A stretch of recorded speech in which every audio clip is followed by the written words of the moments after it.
Faithfulness is tested most, isn't it, in times of pressure.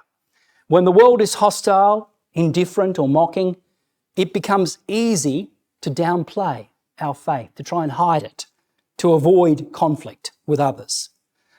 And Paul reminds us that the test of true discipleship is not when it's easy to follow Christ, but when there is a cost.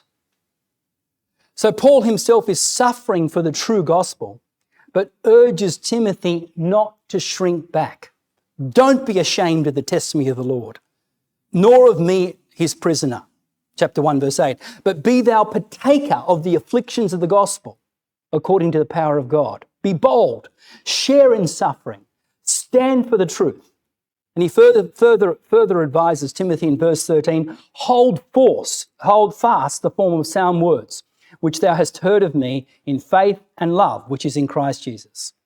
You see, following Christ is not just about believing the gospel, it's about standing with it, suffering for it, and enduring unpopularity for it.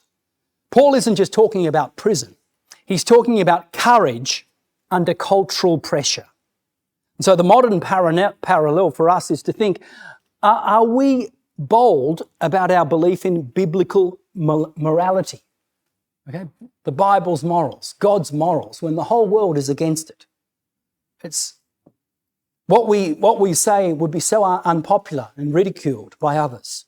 But do we speak up for God's truth at work or at school or on social media? Or do we stay silent out of fear?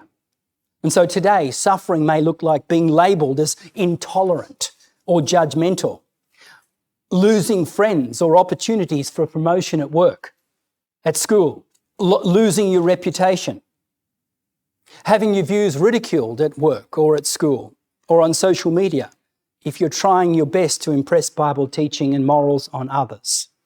We always have to remember that, we have to stand for Christ. We have to stand up for him. And even though 10,000 criticize us, if we make an impression on just one person and bring them to the truth, it's not in vain.